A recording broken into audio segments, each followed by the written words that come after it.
Now, for me, there's obviously two types of renovation. There's structural and cosmetic.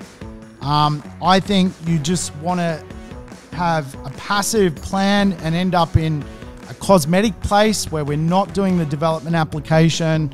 We're not worrying about the big costs of renovation.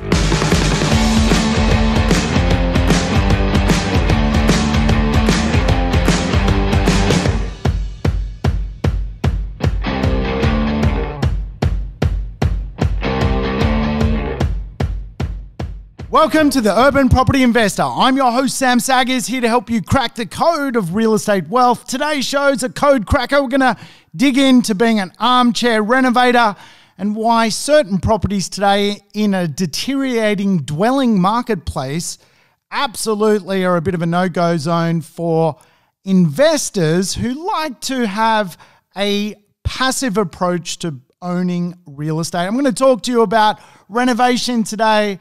Of course, a big part of my journey today is simply sharing the last 2 decades of my experience as a property investor, learning about capital growth, learning about strong rental marketplaces and yields, and of course, finding potentially those ugly duckling hotspots which turn into a diamond.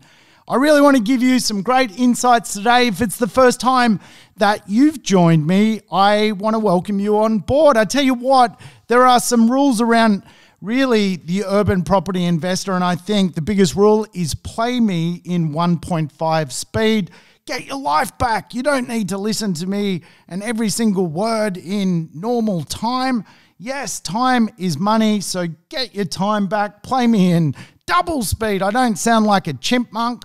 And I tell you what, the other rules are I'm a tad gauche. Yes, gauche. Gauche is kind of like a French word which means I offend people, but people kind of like me. So if I'm offensive and you like me, I am gauche. In fact, I have a middle name. My middle name is Billy Budd.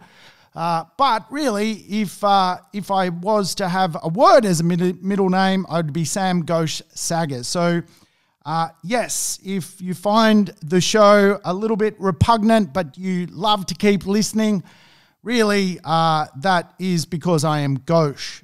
Yes, my middle name is Billy Budd. I was born on the way to a famous play, a play called Billy Budd. And Billy Budd was really a book in its commencement. It was a book by the same writer who wrote Moby Dick. It was about a sailor, and my parents were on the way to see a play about Billy Budd. And guess what? I popped out in my gauche little manner, my offensive manner, and sprung myself into this world.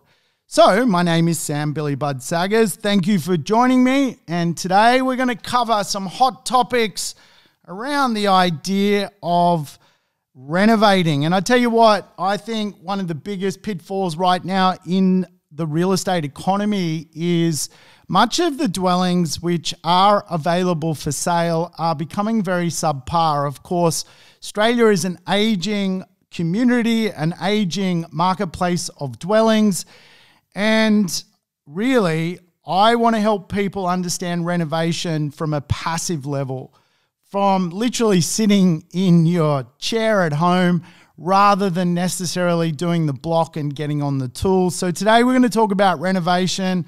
And I really want to talk about renovation from an armchair level so you don't necessarily go out and buy yourself a massive project which is full of headaches. I think we've all heard of those horror stories of people buying properties where there needs to be a full roof replacement that can cost $50,000, $60,000, or a property where the backyard needs to be dug up and all of a sudden there's plumbing issues and piping issues, or a full electrical need to replace the electrics of a home.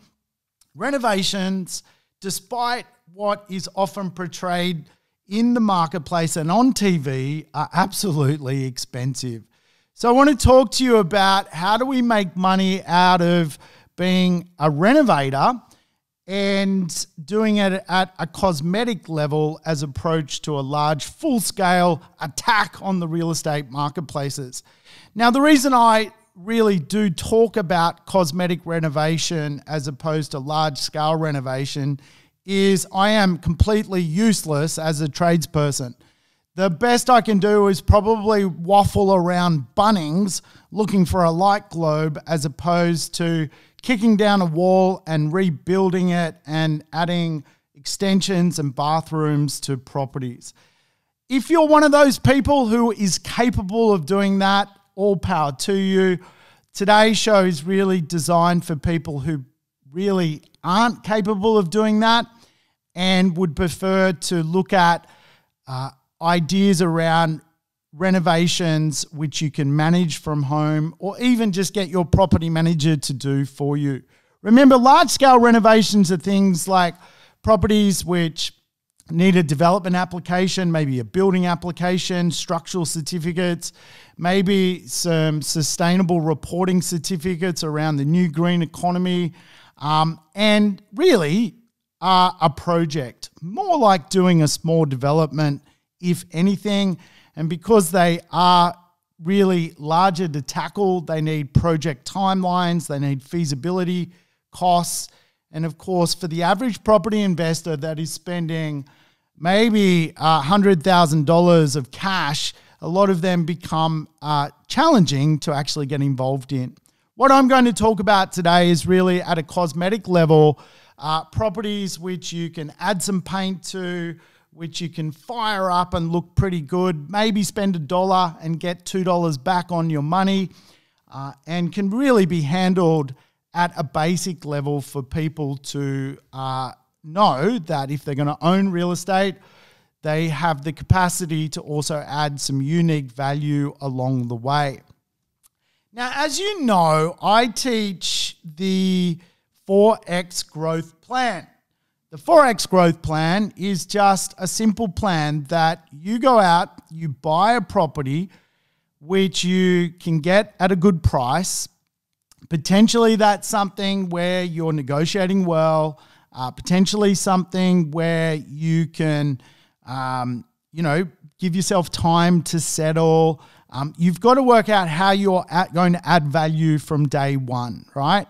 And day one can be things like a delayed settlement, buying off the plan. It can be things like getting a discount below market value, getting a discount below valuation. It can also be things like subdividing or amalgamating or knocking down and even rebuilding.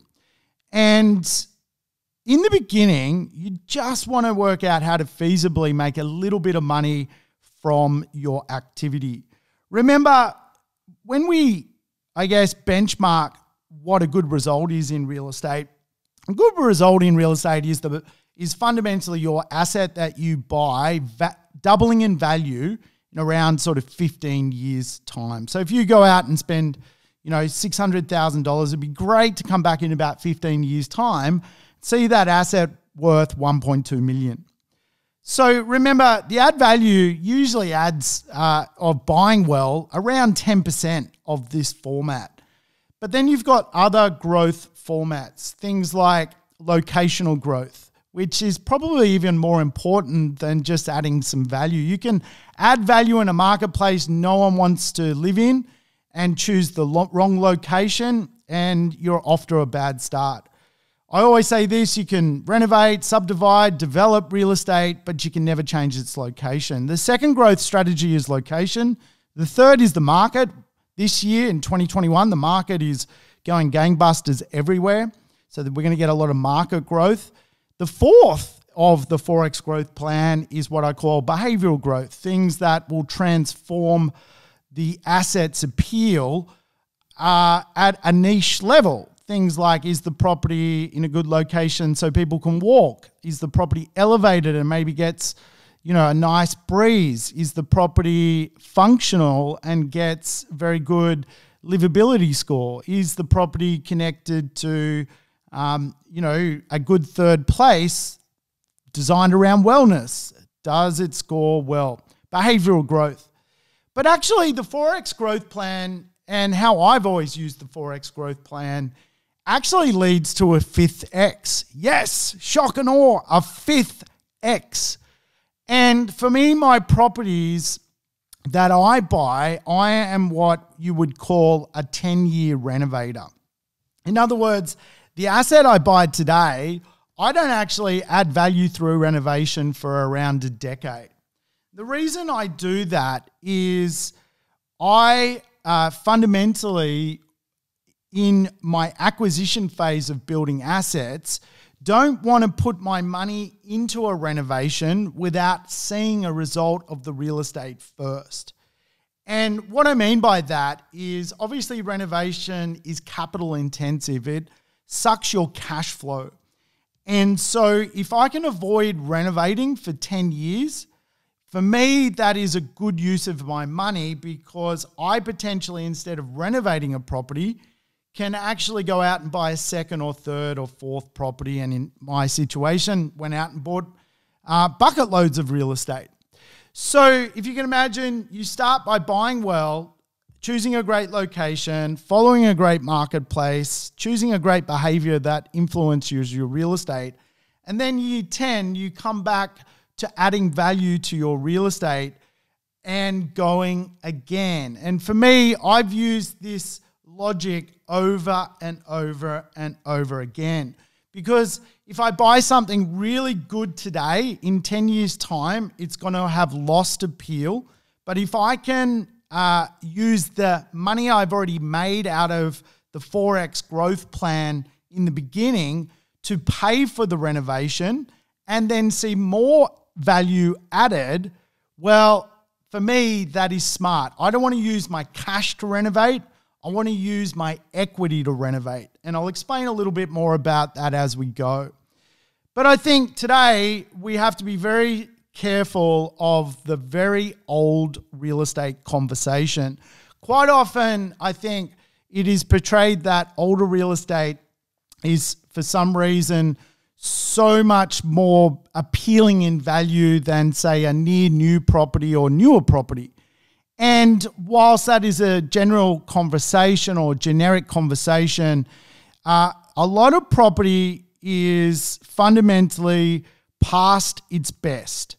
And if you look at properties, say 40 or 50 years old now, their life left in that asset is questionable. Meaning, potentially, if you go out and buy those assets and you're not going to fix them up from day one, you're going to be subject to a property which is fundamentally harder to offload, a property that has limited tax benefits, usually larger vacancy periods because people don't see the appeal in the asset, rent appeal potentially which is dropping, not increasing, a high maintenance program for an asset, and of course, the biggest mistake most people make is not actually factoring in the capital cost to improve the asset to begin with. In other words, there's a property on the market for $600,000. There's one on the market for $450,000. The $450,000 one's 50 years old. What is the cost to improve that asset? Well, once you do the mathematics, you would find that quite often it can't even be improved, and really the best purpose for it is to be knocked over. Now, for me, I teach really in design there are 4 types of property. Dead property, in other words, real estate which is fundamentally dead.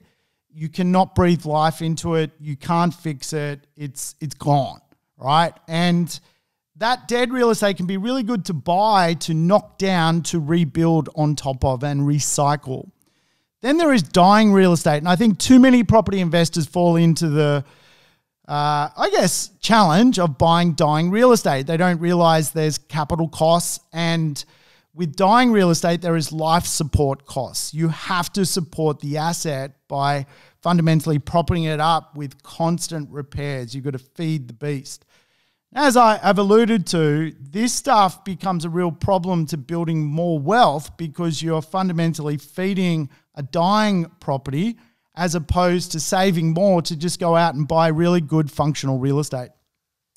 Then in society, there is dysfunctional real estate, and that can be both newer and older real estate. Again, dysfunctional real estate is real estate you want to avoid because quite often it's just too hard to create further and better appeal into the future.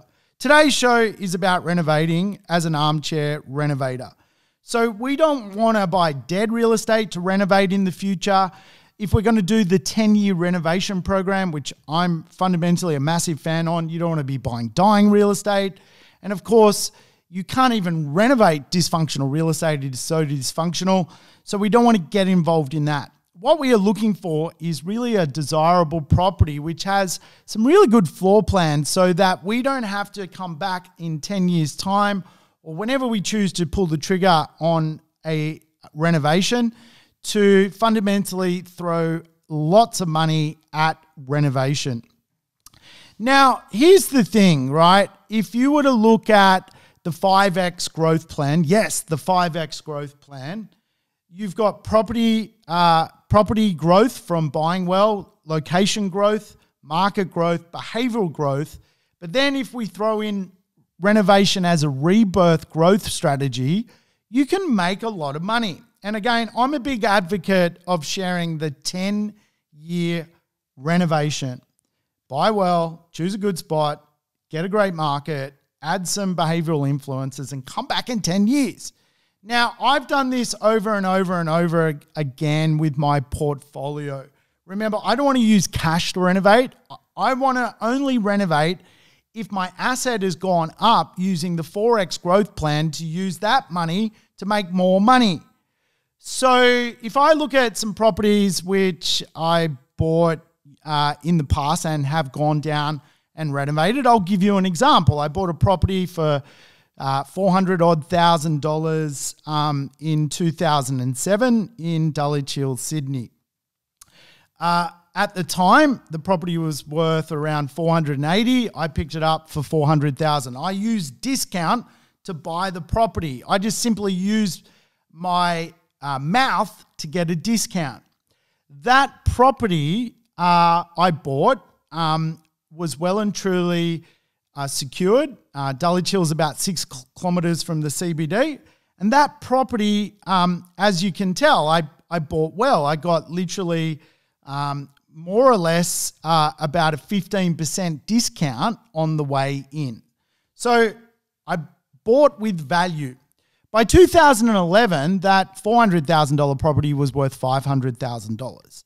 And the reason it was worth $500,000 is, for one, I got a discount.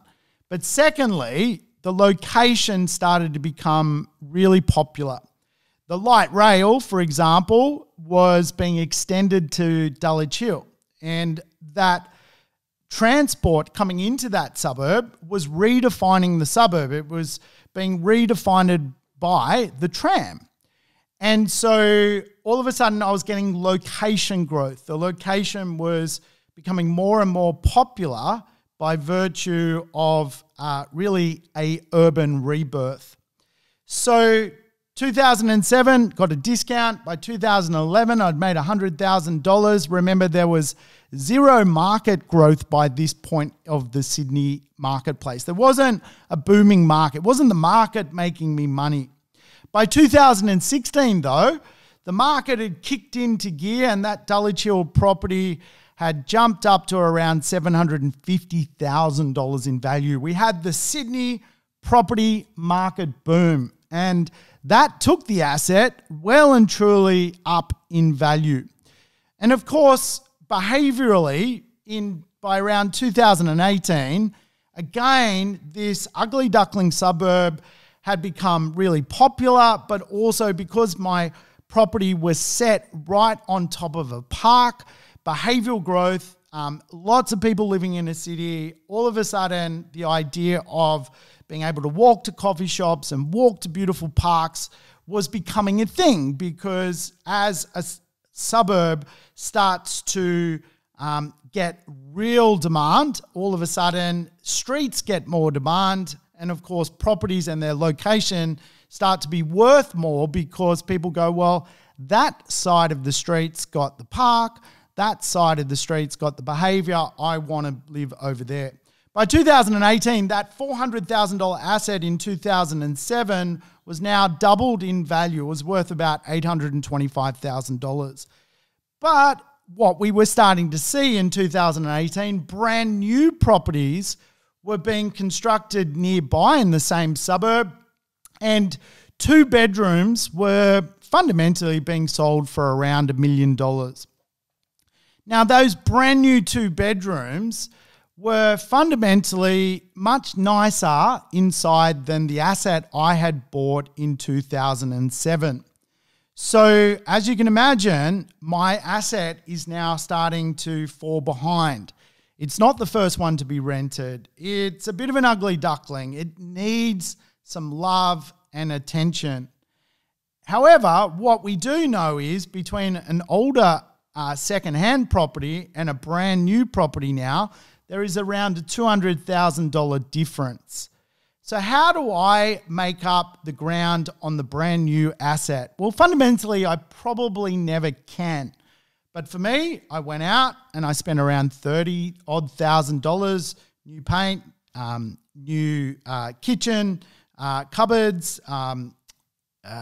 new flooring, new blinds, just aesthetic stuff. And that took the value from around $800,000 in 2018 to today being worth around $900,000. That $30,000, which I used after making equity, 10 years later, made me another $100,000, a pretty good use of my money. Today, that asset sits circa $900,000 and is absolutely appealing to the marketplace. The 5X growth plan. Now, renovation is without question a strategy that people quite often want to use. But again, I'm a big fan of being an armchair renovator and doing it out of equity rather than cash. What we can work out, though, is the nature of supply usually means build costs tend to go up. So obviously, what that does is it creates room for more growth from your existing assets.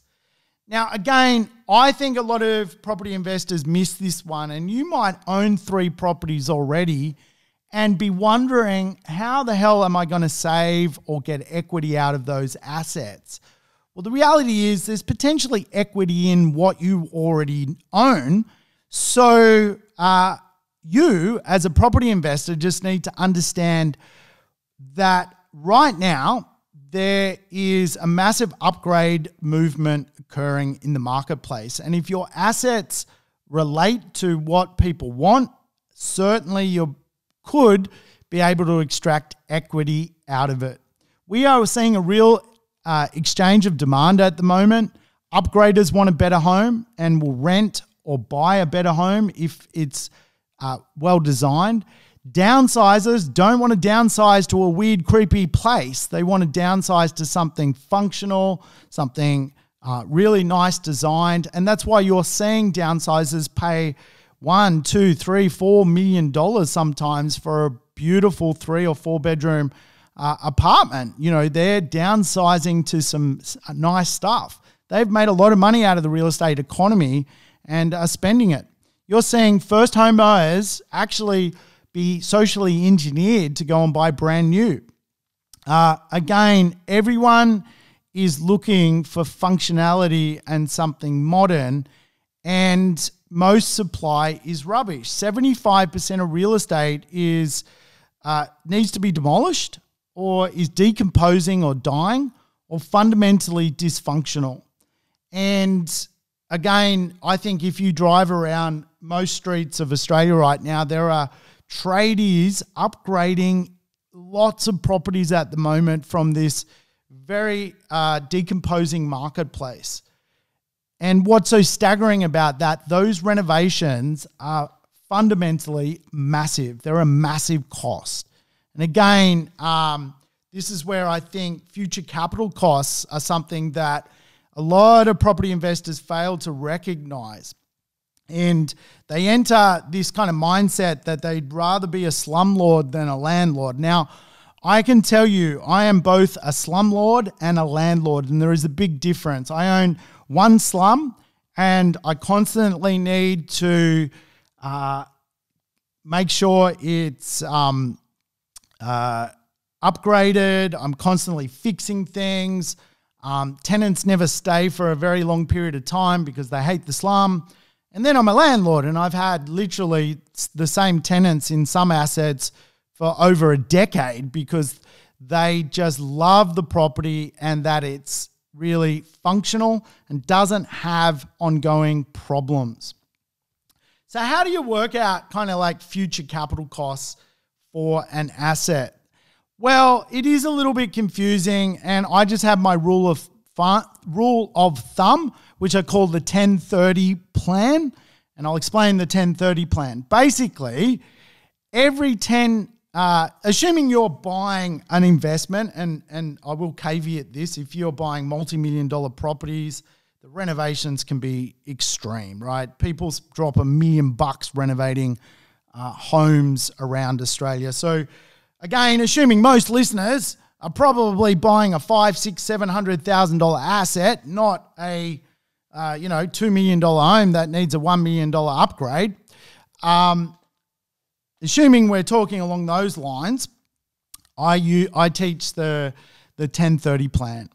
So if you're looking at an older asset, every 10 years you want to add every 10 years of age the asset is, you want to add around $30,000 of expected future capital costs to bring the property back to life, okay? So a 1970s three-bedroom house would fundamentally be 5 decades old or 50 years old now, and that would need around $150,000 worth of future capital costs to be budgeted in to bring that house to life. That's things like budgeting in potentially a new roof, potentially new gutters, potentially new fencing, potentially digging up the backyard, putting in new pipes, potentially bringing in some better thermal ratings to the property.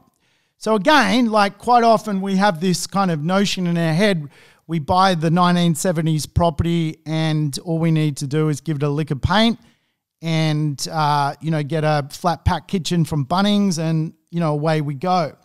Whilst there is minor validity in that, it is very superficial to own. If you're flipping and you want in and out and you literally not holding the asset, you may get away with it because what you're fundamentally doing is bullshitting the marketplace and hoping the marketplace believes your bullshit around the renovation or the fixtures and fittings and inclusions of the asset. If you're going to hold the asset, though, it becomes a completely different kettle of fish.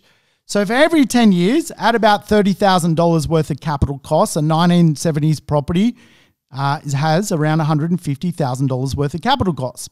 And again, units can be a little bit cheaper, but units also fundamentally usually have a ongoing sinking fund, which is fundamentally looking after the outside of the building. So realistically, it's the same mathematics, except that you are usually paying for the capital improvement of the inside, and your sinking fund is arranging a future capital works program for the outside of the asset. So for a unit, potentially every 10 years, add $20,000 to the internalized capital works fund. And that might mean for 5 decades, a 1970s unit, you put away or you budget around $20,000 for that 10-year period. So 5 decades, $100,000. And that's things like re-waterproofing bathrooms, gutting a bathroom, putting a bathroom in, new kitchen, new flooring, new all sorts of things. And again, we have to weigh this up, that is it actually better to renovate that property and spend that $100,000 renovating it? Could we recycle that back out of the asset? Or are we better off just buying something newer and fundamentally not being even involved in this kind of conversation, and use that $100,000 just to buy a second property and then go into a more tax minimization strategy. Now, I've been here, done this. I've seen assets that, for example, people buy a $250,000 property in Melbourne before the boom in, say, 2008. The house has gone on to be worth $500,000, but now it needs $150,000 spent on it. So that capital growth from 250 to 500 is 250, but now we're minusing $150,000 out for the capital costs. So we actually, through the boom, have only really made $100,000 on that asset, whereas other newer assets have gone on to double in value and don't need the deductible future capital costs contributed to it. Now, I hope you guys are following along. It's always a bit hard on a podcast. And I'll tell you what, I'm starving. I want to order Uber Eats. I need something delivered. I am so famished. I wonder if I can do that and land it before the show ends. Should I take the risk? Should I do the double? Will it confuse me? Will I lose my train of thought? But one of the advantages of buying, I guess, an asset which has got some good depreciation as well means your cash flow position is going to be much better. And then 10 years later, when the depreciation's virtually disappeared and your asset has depreciated, you've made the tax benefits of depreciation, and now you're going to circle back and get the renovation going with, obviously, the idea of using your equity to renovate. Now, depreciation has, sort of two components. And today, the depreciation laws in Australia were changed as of a budget in, I think it was 2019. But you've got fundamentally two parts to depreciation. One is Division 40, which is your plant and equipment. Plant and equipment is things like, inclusions, like you might have, a stove or a dishwasher or flooring. All of that is considered plant and equipment. And today you can't necessarily depreciate that plant and equipment unless you buy it brand new from the beginning. Division 43 of the tax rules basically are your capital works depreciations. This is your building itself, fundamentally goes backwards, it gets older, it ages, and you can claim tax on obviously that loss of depreciable value, loss of that building fundamentally going down in value over time. And again, if long as you've bought a property that is younger than 1987, you can get depreciation on it. The newer, the better. And fundamentally, what that allows you to do is not go backwards in cash flow to begin with, but go forwards. And I mean that in the context that, in the past, I've literally had 5 newer properties active at once and got a $75,000 check in my hand from the tax department to go and buy more real estate, as opposed to not getting any tax back from the tax department and having to dig into my own pocket to do the 1030 rule, which is fundamentally future capital costs. So again, new versus old, it's a big saving, right? You can, on an average property over 10 years, get, $30,000, $40,000, $50,000 more in real cash flow from the government by buying a newer asset. And you simply, obviously that compounding effect of that fundamentally can even pay for your future renovation. So the divergence is pretty big. Once you factor in the 1030 rule of $30,000 every 10 years needing to be spent on future capital costs, and then you really sort of work out that, over the same sort of period, a 10-year period, if I get more tax deductions, I'm going to get another $30,000 from tax deductions over and above the idea that, I don't have a tax minimization asset. Well, after 10 years, you've missed out on probably $60,000. That $60,000 is a combination of future capital costs and renovation. In other words, if you buy too old, you're literally throwing away, over $60,000 in tax savings and money that you fundamentally have to go and spend. And again, the idea of that to me from day one doesn't make sense, because I'll circle back in year 10 and do the renovation. So obviously, you've only got so many $100 bills in your back pocket, and that's why we need to think about when we're going to push the reset button on renovation. Now, for me, there's obviously two types of renovation. There's structural and cosmetic. I think you just want to have a passive plan and end up in a cosmetic place where we're not doing the development application. We're not worrying about the big costs of renovation. I think some people are capable of renovating and flipping. And when you really understand what that means, well, in Australia, you've got capital gains tax. You've got to potentially take time out of your job to go and do the renovation. And for a lot of people, again, the idea of swapping their time at their job to do time to renovating fundamentally means they're changing career. And a lot of people are successful at doing the career change.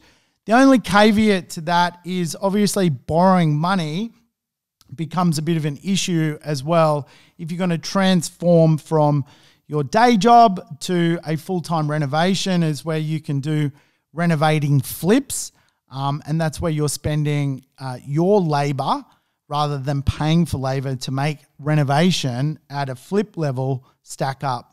Remember me, I'm hopeless at that, and I'm not trying to bag that out in any way. I'm just a realist around who I am. I would prefer to get a discount by using my mouth rather than spending 6 weeks with a hammer, basically tactically working out how to renovate somewhere and then ending up being stuck there for 4.5 months because my 6 weeks didn't really work out. I think if you've ever had a neighbor renovate next to you, you probably realize just how long a beautiful renovation takes. It's not quick. It's not something that is knocked up overnight. And I know we all watch the block and a week later everything's done. Well, to have 50 tradespeople on site is fundamentally a pretty big task.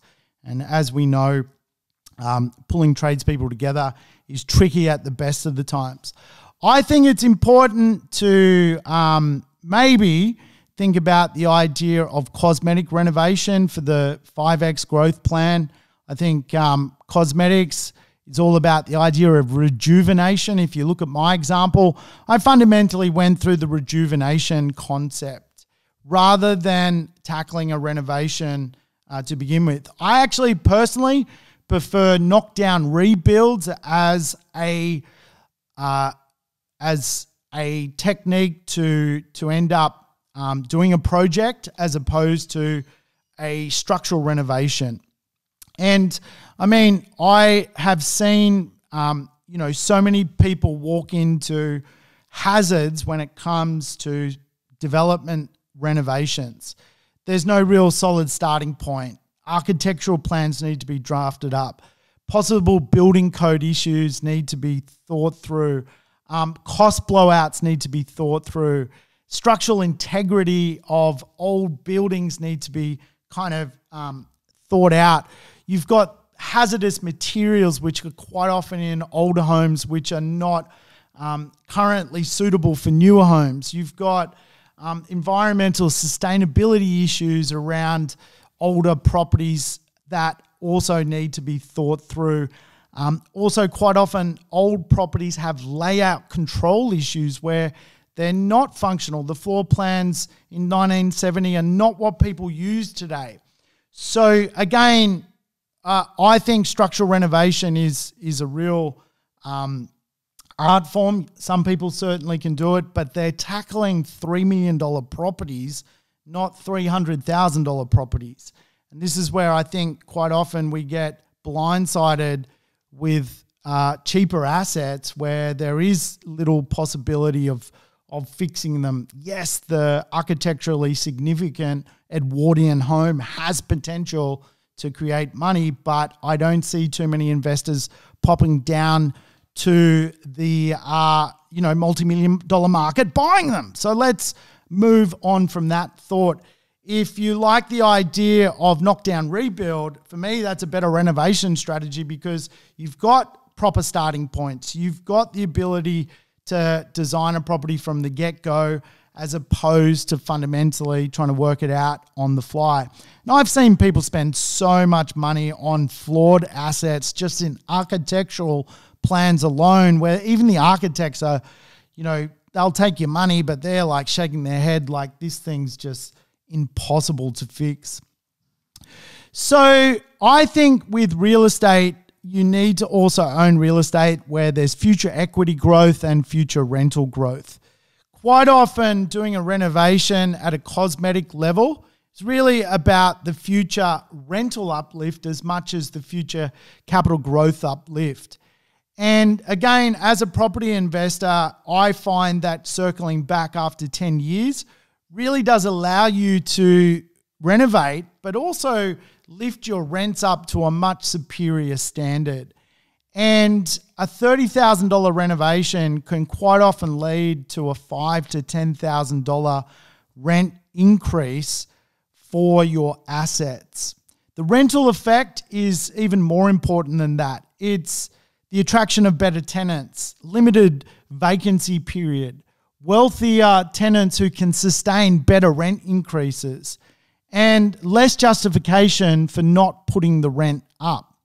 So the better your dwelling, the less interference you have with the subpar rental market. Now remember, I'm both a slumlord and a landlord. I can tell you when you start to buy inferior assets, you start to attract inferior people at a socioeconomic point of view, and they cause you more problems, more headaches than you can possibly imagine. Remember, we want to end up owning an asset which is attractive, which continues to be attractive the longer we own that asset. And when we do go back and potentially renovate 10 or even 20 years after buying something very functional to begin with, it's good to use what I call the 3 design logics. Now, I've done a complete podcast on this, so I'm not going to rabbit on too much about it. If you want to do the design podcast, it's in my series. I don't know what episode it is, but you'll find it. It's the Design Logic podcast.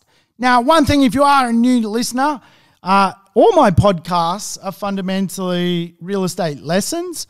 So even though you may be listening to this for the first time today, you can go back and listen to them all because most of them, 99% of them, really have no time-bound considerations.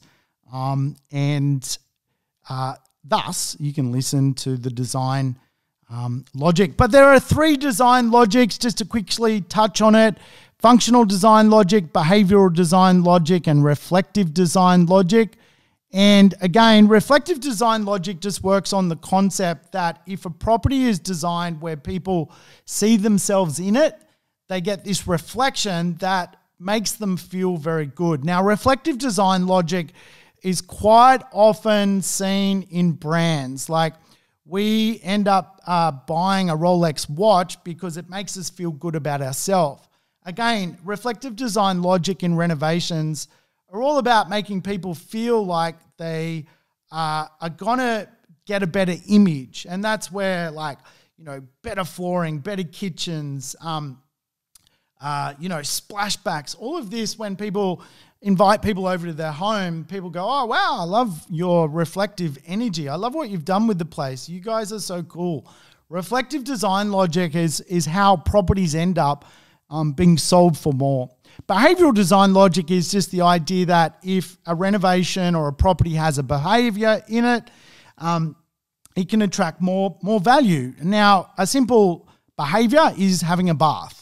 People like to have a bath. I'm not really a bather, but some people love having a bath. So if you've got a bathtub in your property, you've created a behavior of bathing, and therefore it is fundamentally the market and valuers and everybody looks at it with more gusto.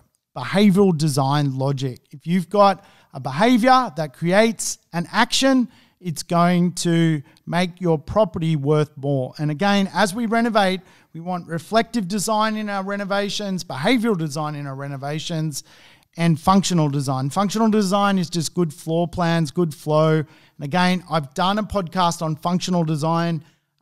Go check it out. Functional design is all about how a property has circulation, how you can move ergonomically around a property. Some floor plans are just terrible.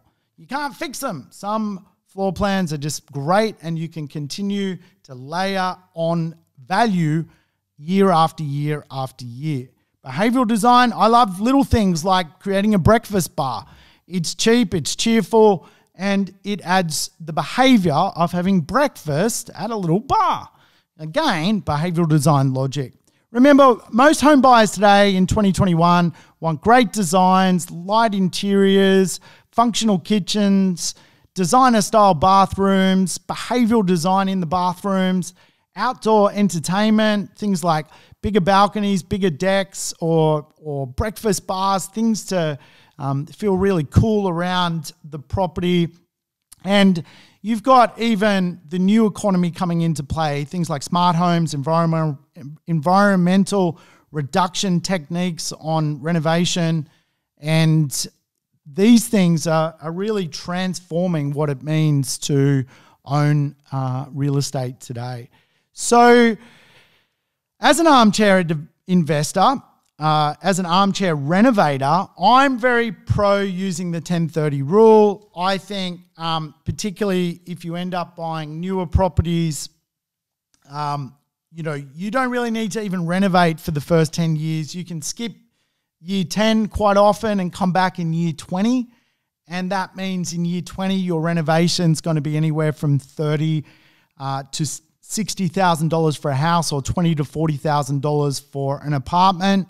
And again, by year 20 of ownership, one would conclude it's more likely than not you've made money if you followed the 4X growth plan. So you're not pulling cash flow out of your back pocket. You're fundamentally borrowing against your own equity to create even more equity many times through. If you've never done a renovation and you don't know anything about it, you can get a designer to design some ideas for you. Things like you could get the designer to come up with a bit of a renovation plan. And I've certainly done this before, where they've come back with like what type of light fittings to put in, what type of built joinery to add, what type of flooring, tiles would look best for a property. And quite often an interior designer is very good at doing that, where they have more, I guess, ergonomic skill than, us people who have other jobs. And I certainly think the value of paying around $3,000 for an interior design refit on a home or a apartment is really worth it. Absolutely. So quite often when people do their renovation, they struggle with the idea of what comes first. And this is where people are just spending sort of $30,000 or $40,000 on a small renovation. They struggle with the idea, well, do I put the floor in? Do I put the kitchen in? How does it generally work? And I think, the biggest challenge for many people is they're sitting on a gold mine they don't know they have by not renovating real estate they already own. And extracting equity out of it because they just simply don't know how to create a starting point for renovation. Now, I think I just have a few basic rules around it. Is once you do a ring around and you talk to the tradespeople you need to do your renovation, they are very helpful. They will more or less give you some very good timelines and timeframes and job order as to who goes first. Does the painter come before the floorer, etc., etc. So once you do your little ring around, you're going to create yourself a little bit of a project timeline. That project timeline is really something that fundamentally you can work towards. And I think there are some rules around renovating, and I'll literally give you some. The first one is to talk to the right people. You've got to talk to the right people. You've got to build a team, and that team's got to know what the project is and who goes first. And the contractors are very good.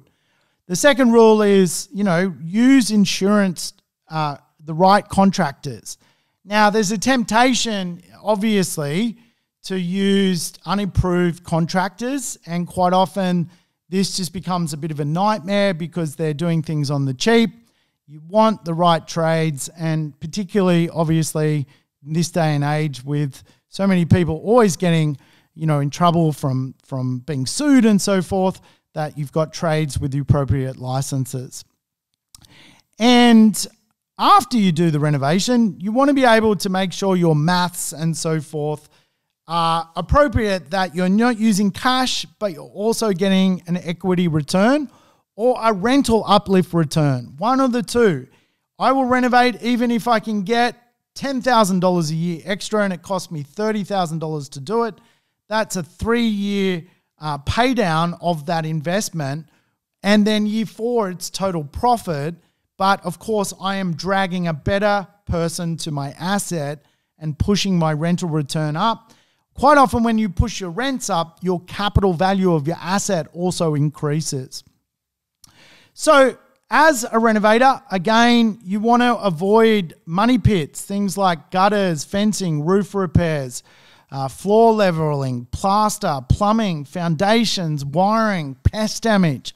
All of these things are non-profit items, and the older your asset is, you fundamentally end up in a place where you're having to spend money on that stuff and it adds no value to the asset. It just sucks your money dry. You want to spend things on rejuvenating. And when we talk about rejuvenating, it's really simple. You want to rejuvenate your kitchen 10 years later, 20 years later, your bathrooms, your flooring, your paint, your fixtures and fittings, your window dressings, and your outdoor space. If you stick to those 7 items, you're well and truly going to end up in a place where you've got a beautiful new property to own without overcapitalizing on the low-cost items like guttering. Like, how is guttering going to add any value to your asset? So again, these are some tips around being an armchair developer. If you like the idea of the 5X growth plan, don't be shy to do it, because there's a lot of rhetoric around being involved in a high capital cost asset. And let's face it, no one's telling you about the capital costs into the future. They're just telling you it's cheaper than a newer property. Well, of course it is. It's depreciated itself to being fundamentally a future hazard. So, thank you for listening to the Urban Property Investor. I've certainly enjoyed bringing you the podcast. I'm starving, so I'm getting out of here. Hey, tune in next week. We'll crack some more codes. Thanks for tuning in to the Urban Property Investor. To never miss an episode, make sure you subscribe to the podcast on your favorite app or on YouTube. And I would love it if you could give the show a rating and share it with your friends and family. In between episodes, you can always keep in touch with me by connecting on social media over Facebook, Instagram, or LinkedIn. Until we meet again on the next episode of the Urban Property Investor, take care and bye for now.